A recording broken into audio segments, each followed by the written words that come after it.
मोदी जी की खास मंत्री यानी कि वित्त मंत्री निर्मला ताई ने एक ऐसा अनाउंसमेंट किया कि अचानक से आपको लग रहा है कि वाह बल्ले बल्ले हो गई। लेकिन ये बल्ले बल्ले अभी हुई, ये पहले भी हो सकती थी। और अभी जो हुई है वो दरअसल सही है या अभी भी आपको ठगा जा रहा है? क्योंकि अभी भी 4 स्लैब में से इस वक्त कहा जा रहा है 2 स्लैब कर दिए गए हैं, लेकिन असल में एक बड़ा स्लैब है जो कि 40% का है, उसे नजरअंदाज मत कीजिएगा। लेकिन ये जो कुछ भी किया है ये पहले कर सकते थे।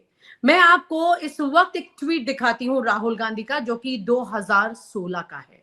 और इस ट्वीट में राहुल गांधी कहते हैं, as the GST council begins its deliberation today, I want to stress again that an 18% cap on GST rate is in everybody's interest.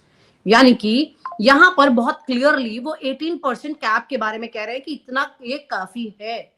अब यहां पर बड़ा सवाल ये है कि जिस तरह से यहां पर उनका और भी ट्वीट्स हैं जिसमें उन्होंने कहा है कि as indirect tax GST affects rich and poor like, I urge GST council to keep the rate 18% और lower so that poor are not unduly burden. यानी कि सरकार की अंदर की कामकाज की स्थिति को समझते हुए, जानते हुए राहुल गांधी ये बहुत साफ समझते हैं कि हमारे देश का 18% का जो स्लैब है वो काफी है, इसके ऊपर जरूरत नहीं है।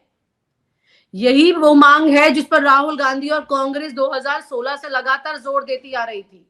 राहुल गांधी ने ये कहा था 18 अक्टूबर 2016 को, जीएसटी लागू होने से पहले राहुल गांधी ने ट्वीट किया था और ये अपनी बात साफ कर दी थी उन्होंने।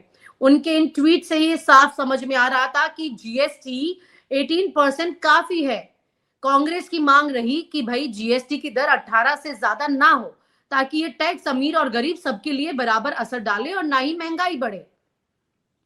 उस वक्त सरकार ने क्या प्रतिक्रिया दी थी ये भी समझ लीजिए।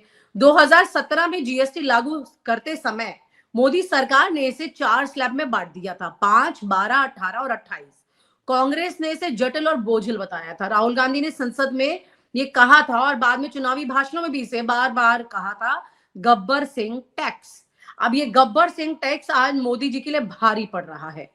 बड़ा सवाल यही है कि आइए आज आपको समझाते हैं कि ये जो जीएसटी की खुशखबरी जिसे आप समझ रहे हैं दरअसल ये है क्या।